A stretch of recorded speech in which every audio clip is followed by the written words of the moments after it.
Yeni anom Nigerfo no na mo ho se wonmo ato santana wonmo nso eba no eno nti no ene nyansapo ebeko Niger kakra wonmo amamre mu no mo se de la piaz this Tuareg culture of peace of the Tuaregs na chese we no wo mamamre a wo mu chiri mantentini ntiawa ono so ko mahemfie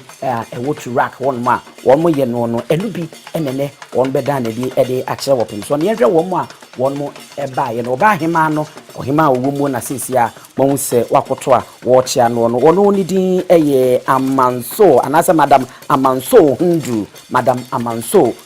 ni din eno no wona mo se wakwa chia sisia no ewo ehonom no afi se wo hwe mpanyimfo a edi wo monim edi won mo eba ye libia ebenya Chief Malik Osman wono chief of Kaltamat Tintambandan ono ni din ene ne title ena yede amamono afi yewo Chief Muhammad Abubakar Sadiq head of Tuareg Tamask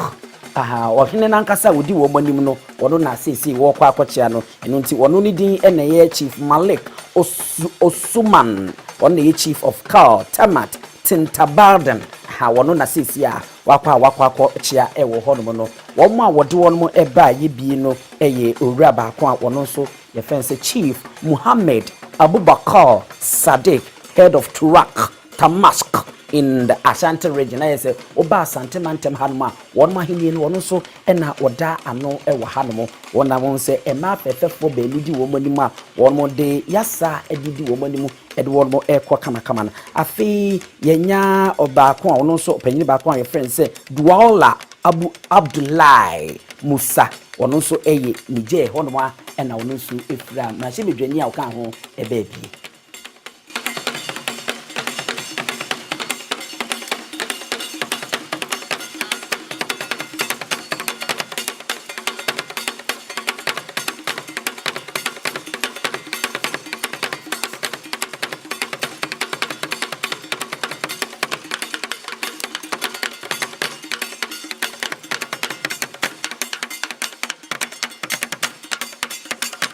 Ebusha fonti eno no nyasem ketwa kwa sa wo hwe opanyina woda wo munyina no wiase omamamre ne omamane ye friend se Akchiko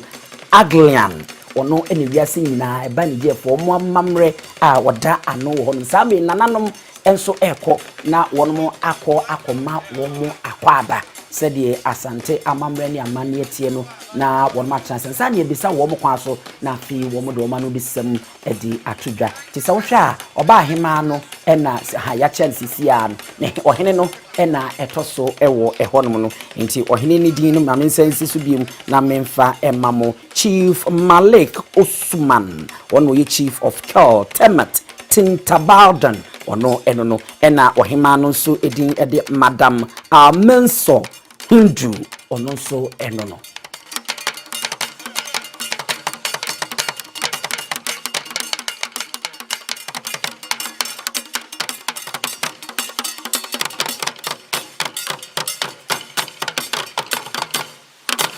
Chami wadau ose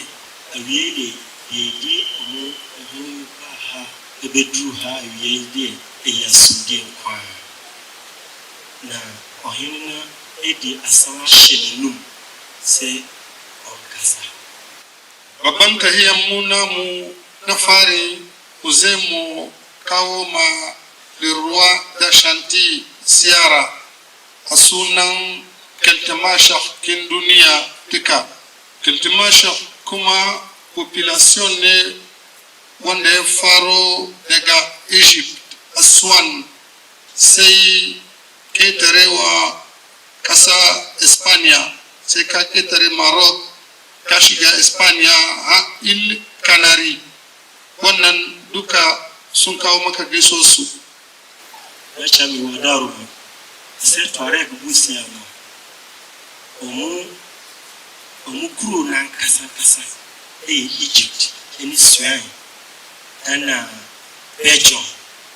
ediaba Morocco eba Algeria Tuareg fo nyina enim anamu we a mutu di ba Asante Maina mpanimfoɔ a wɔwɔ hɔ nyinaa ɛmfa sɛ wiase nyinaa mpanimfoɔ no a wɔwɔ nyinaa ɔmo nim sɛ ɔmo ba abɛsɛ Asantehene. Akwai abubuwa da yawa da muke da su tare da Ashanti people. Guda cikinsu nasara da ya zo a 1700 da aka kafa kasa Ashanti, da ya zo ya yi mamaki ya ga mutane masu organization duka cikin kafkin duniya, duka cikin kafkin Afirka babu wanda suna da organization kamar nasu. Nasara da ya zo ya yi mamaki. Ya ce mai wadaruma wase tore ewo abakɔsɛm kakra bi wɔ hɔ edifa Asante ho ɛni sɛ 1700 years ago sɛ Broni bae ɛbɛtu Asante wɔbaeɛ nso wɔbɛhu nhyehyɛeɛ a ɔhu bi da a ɛyɛ ne nwanwa bebree sɛ that time na still Asante ɛda so ekuta na mamrɛ ne na manneɛ ɛne nhyehyɛeɛ pa nti ɛyɛ Broni mu a yɛhunu wɔ yɛtɔare buku no so ɛna yɛhu yɛ ɔdaworo. Shi ne yasa cikin wannan shekara 100 da bayan wannan a 1800 nasara da ya zo Afirka na wajenmu da ya zo wurin Tuareg ya yi mamaki shi ma ya ga organization kinsu kaman na Ashanti. Wase enunechi ana Broni esa ekokotu Tuareg wɔ Sahara no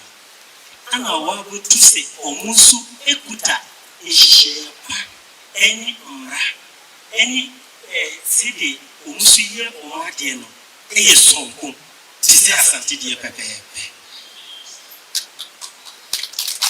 Akwai aladodi da yawa da muka gani mu da su muna sharing kinsu. Na farin solidarity. Ana chama wadaruma wase adeɛ ɛfa cultures hɔ adeɛ bebree wɔ hɔ na mu deɛ ne mu deɛ no ɛyɛ den ɛsɛ a ɔsɛ solidarity ɛka ho bi. Liberty kama freedom Asante freedom wɔ hɔ yɛsɛ waa wo ho akyerɛw ne mu mpaa sɛ wobɛba Asante na wo ho akyerɛw de ɛne na wo na wode bae. Respect. Ɔmo ebu adeɛ paa respect obiara. Respect of lady. Ɔmo ɛyɛ nipa biara nso a ɔmo bu mma paa ɔmo de nidie ɛne ebu ɛdi mma paa. Bayan wannan mun tabbatar da yau Afirka gaba daya muna son su yi kaman Ashanti people bisa wannan harkoki na peace da solidarity da hospitality. Ya ce mai wadaruma wase onunti yɛbɛsrɛ Africa nyinaa sɛ ɔmo nyinaa bɛsua Asante asomdie ɛnɛkwadie nhyehyɛeɛ pa mmara papa a obiara di so Africa nyinaa tumi sua saa nhyehyɛeɛ pa a ɛwɔ Asante mu a anka Africa nyinaa yɛahome. Ka gaya mishi kuma cikin buzanci zane mishi aratuwa da na dewayen as dune wai as awedan urtilla sifarkta hakan ne aratuwaila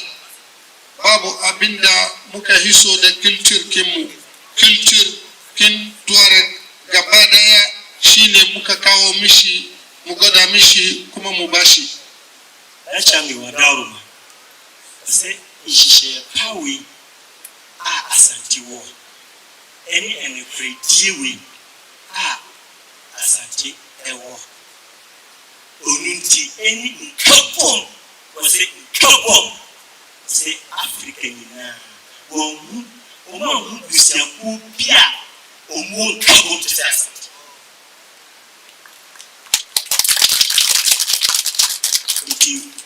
wase na acha mwada omo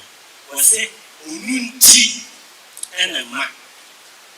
ohin tuareg hini pin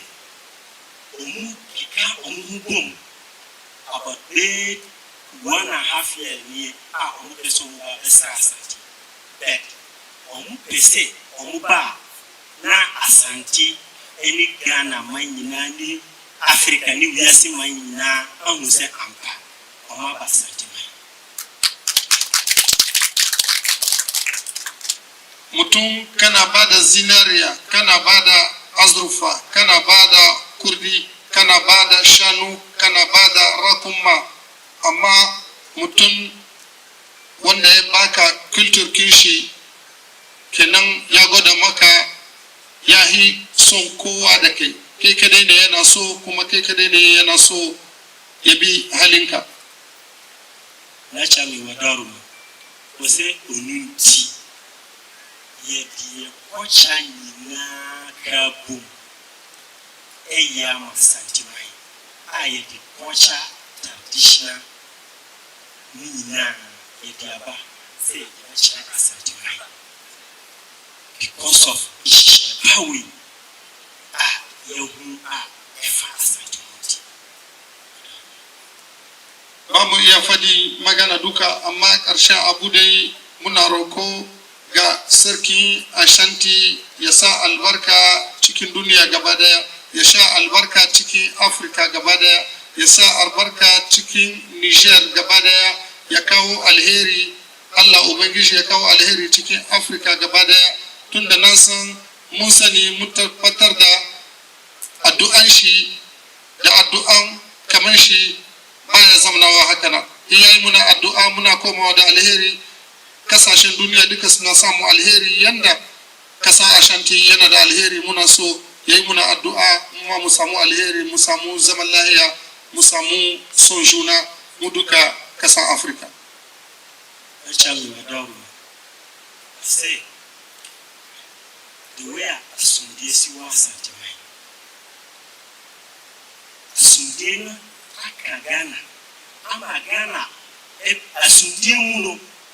Ghana ebeda top Ghana is number 1 the whole Africa asundi acha ngoso wadaru wose adewe nyina enyisi wujina anti wasua asana wagudu na enam asanti awo pe asundie enti enema sa abasubodi winyina Ghana mayanya ama Ghana fanyina ni Africa nyanya wase asundie nsu ebi a wo se asundie wo ho bia so ene kore attention because utiamia na mi ka chose watiamia na wo se de bia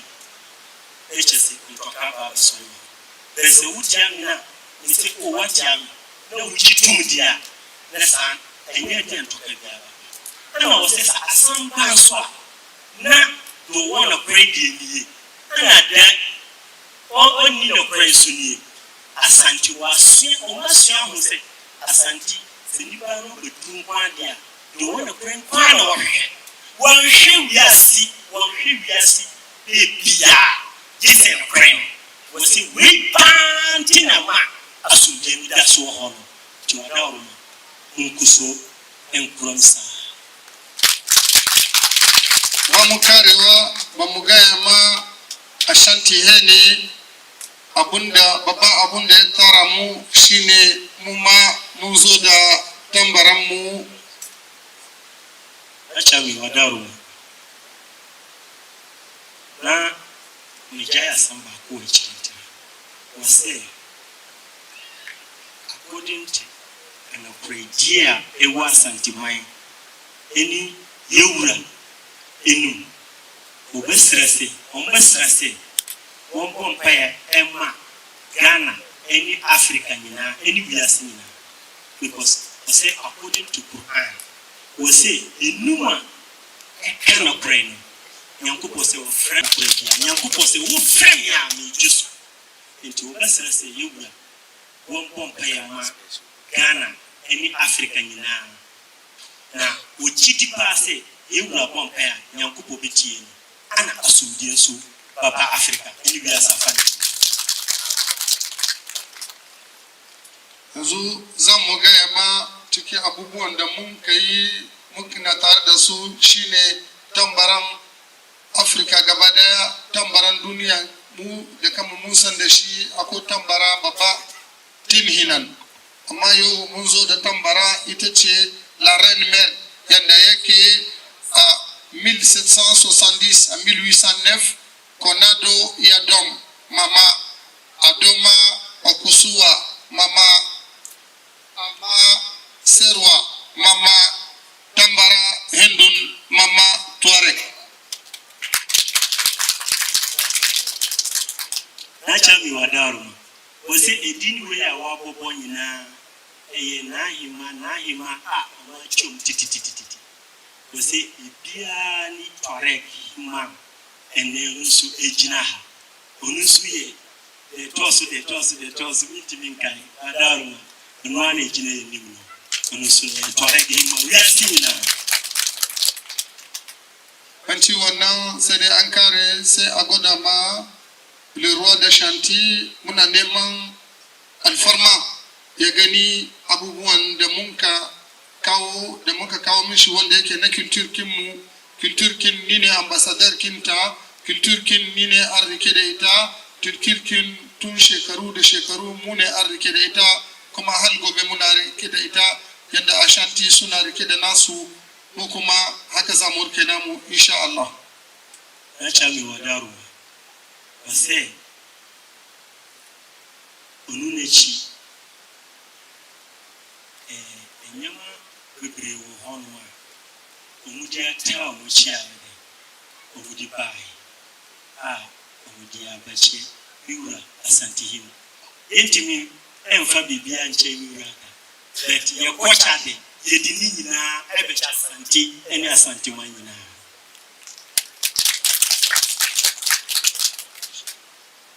abinda za ne rufewa da shi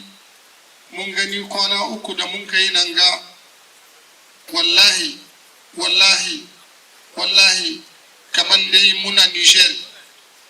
Ghana da Niger duka dai ne mun ga yaran mu mutanen mu da suke nan alhamdulillah kaman dai suna gida yenua we ambassador of culture in the world Tuareg yes nyina your culture ni ambassador ni president anwani ni jenu na ebese na cham say yewura eba be he achede a ye di abrem madam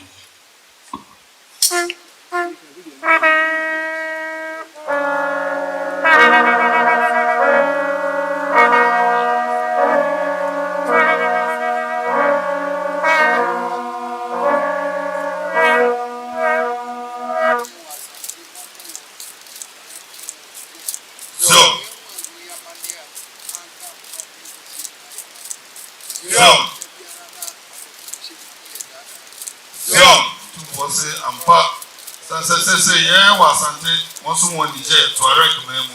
See, and we all say near Camu, young we are Mamreni Amania, a green name of Profuma, no more that I. Yechi, Kamanyanda, Mukatashi, Niger, Tuareg Dukasuke by Chikuta Sukakao Sujan. Yechi one chicho, Moon gaining ability within Susukuma Sundin ability. Mudu Kasimu Zamadea, look at Chikoba Turiazo, Bay Udemko. So,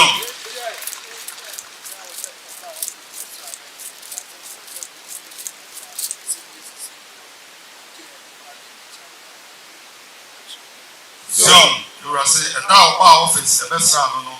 When did you come up with Niger, Mali, any child, and send some to cover some of this, and my Baba teach which Echi Shikari Shed, Mukazura, Duman, Yatambaya, Niger, the Chad, the Mali. abin da ke tafiya sarki ya gwada mishi kuma ya fahimta.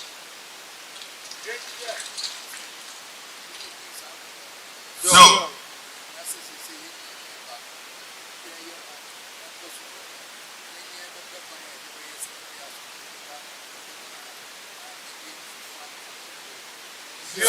you are saying, one of these alcohol, it was said, Sabri, Yena, Baku, Nakwa be a Faswa, yes, really Kabumu Baho, then to Korea into Mahobi, everybody. Yace insha Allah zai yi duk yanda zai yi saboda kwanciyar hankali ya zo kasa sannan insha Allah. Allahu akbar.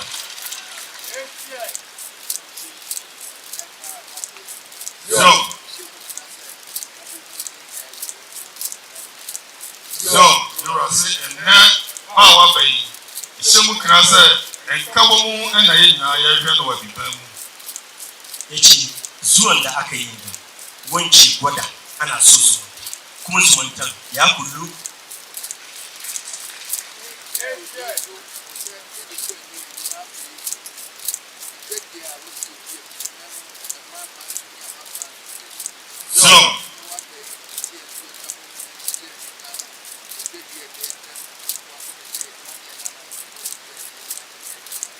So, you are saying, oh, baby, you know where Sarah said. The emphasis on the basis of a great year, a home to the Bible, and it is Ghana and in Niger. I didn't want to make my bigger, I didn't fast about a mamma. Yace a cikin aikin hannu ko sai da sayarwa nishar da Ghana wani abu ne za a iya sa gaba wanda ya iya sa hannun shi don mu samu ci gaba gobe.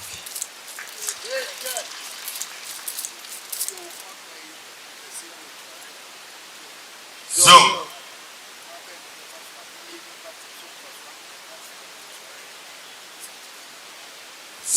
you are saying, one bay, or you can see a water already, my home. The Quambe, the Faswa, as soon as you have a water already, any gun of memory. Yeah, I hear you home a pepper Faswa, a matuare, any gunner, a mine. Yazu, Papa Muyazu, Papa Search, Yaka Musician. When hanya ne za a dauki wanda zai kawo zaman lahiya a cikin masarautar su duka a cikin.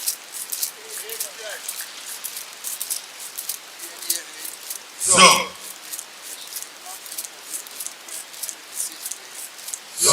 you are saying, any shall the man for so the no crack enemy say enemy. Allahu akbar. Yace shi ya ga ya mu mutanen shi a shanti gaskiya kawai zai fita baki shi ba ka ne.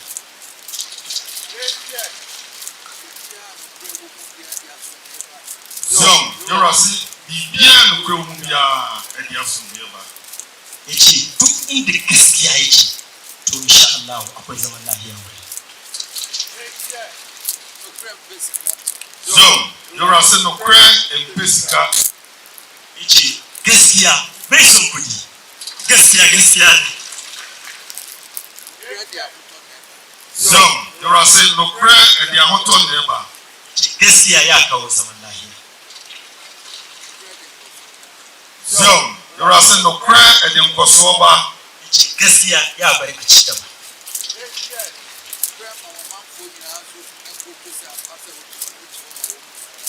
So, you are saying no crack and my man for na bojo so to hono what to ho ema wo. Gaskiya ya bari kana zamne kana cikin kushi. So, you are saying so di no crack ema man for a and a man for the suku mo e de bo so wo de be bo am man no ayi. Ndi ka ci gaba da gaskiya mutanen ka kuma dole ne su yi gaskiya.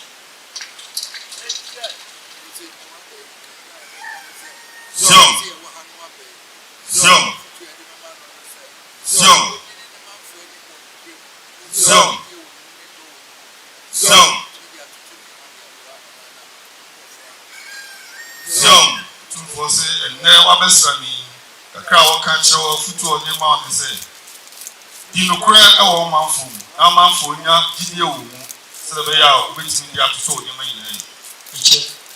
yau da Allah ya kawo ka nan sai ki kai abinda nasiya kadan da zai fara shi a yi aiki da gaskiya.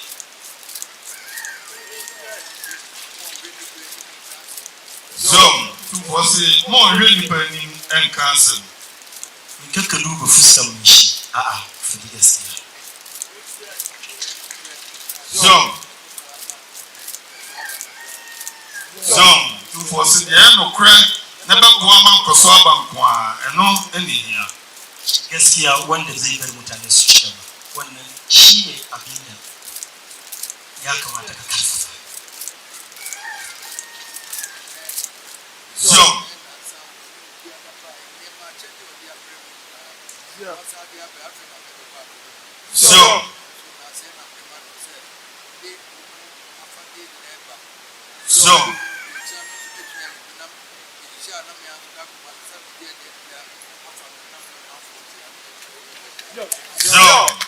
tufo se free kwada ba ye akyɛde ahodoɔ a wode abrɛ no nyinaa ɛne nnɛ deɛ wode aba afei na wobɛsɔre no abɛhwɛ aseda paa na ɔde ma wo na wode aba yi firi saa bere kɔ ɔno nso bɛtumi afa afadeɛ a wode aba no bi na ɔde ayɛ ne ho ɔde ne manfo hyia na ɔnso biribi ayɛ ne ho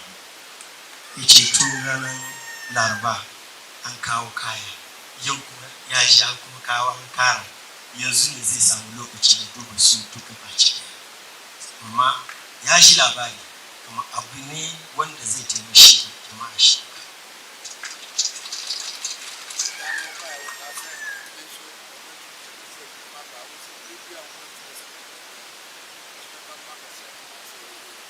Zom tufo se nano bɛsra no woka kyerɛ no sɛ group mmerɛ bi a wobɛsrɛ no na waba abɛsra wo ɛwɔ wo so kurom hɔ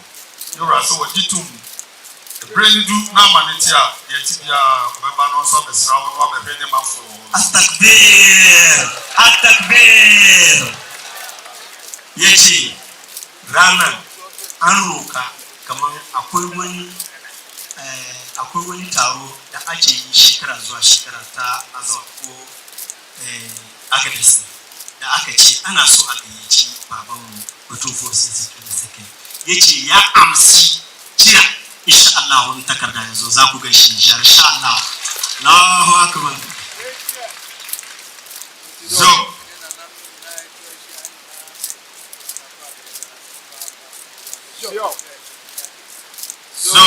Tufo se ɔne nananom atwa ahyia nyinaa sɛ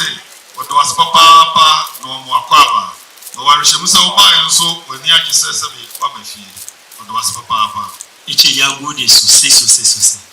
yana da imani kuma ka zo Ghana ka zo Kumashi ka yi farin ciki da abin da ka zo kai iske saboda shi yana godiya sosai yana barka ka barka da su.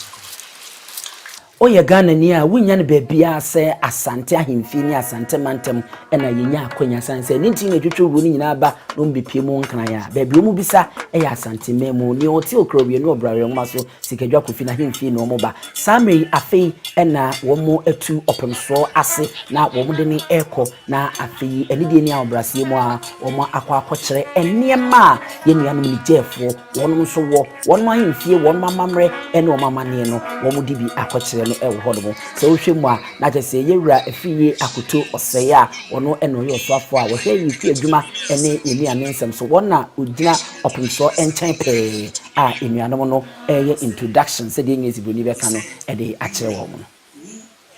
we nsuma ene uwis itina ma obusia musi we ene fata we suna yana no ene asanti ina na idiaya yini mu sikin ado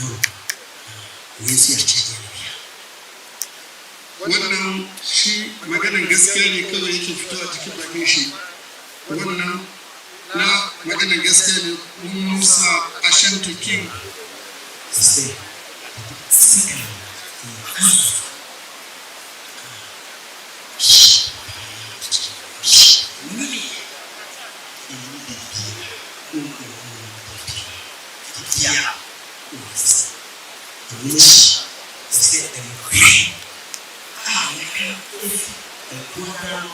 ebedi me nse eti efi asante no o ma pa uruti no ta shit yedi esifidi ayedi yes ewura ene be yes special edi ama asante mai yedi the asante enji edi anyo and di nsa se ife ne down eti arefo eno no se mo hwe niema wo de bae bi ne mo cheche hu ba ko bi a esi wo fefefefe dinka asenso de bi dem ginyame mehu abo akotoko enso edem ena de edimu akotene pa eye opunso otumfo oseitutu otoso mienu abebi ono no Dr. Rose de Power tu ni mfonyini ebomu ayaye na konya fefefefe eno mo de bae na de ani kan se yenu anu mi dia foi wo mo nsi amenu wo Ghana ha a me bo ni din de kire mo no ti won mo ka wo mo kasa na no so de abetwi mu na wa kire ede ama asanteman se ne ba ya yenso yedi hu ne ate ne won mo epe a kire wo nti niema ne bi na won mo kire wo honom na enya asemptwa we ye hu se Ghana coat of arm no na edem aye ne se property bi sofu gina wo pichi ne hie ne mu no ha na ba ko nso ye hu se nana adedan kwakufu ado Ghana mampanyi na nkasa ne mfonyini enebuma ye hu Ghana ye franka ne buma eno so ka ho a wo mo de ba niema de o ma kire bi we so ye empa ana akonya we ya akonya yo akonya kama na se de wo sia ya akonya no ahwefo ntemusunko we esewani ense ya ka kire wo se wo si aye no kwasem ne eni ye hade na ye de eye asrene anase mpampuro ana domire na eye no ene no eye ase abotipempa eno no wo opem so nyina ohene no wo mo hene no ene yenso ye hene wono atena so ho na se ohene atena so bi edi ho adanse kwasem ni ani jaba na ohene sre ho no aye ni kafa ho no ma asanteme anko a ena obenya no eno ena ma otan no aye bi sanse aboa bi se osene asante kotoko osene asanteman osene opem so tumfo se tutu a wotoso nyinu a na osene no ne entakre hu wote wa yese aboa adoma akori a wotu ani nsam muji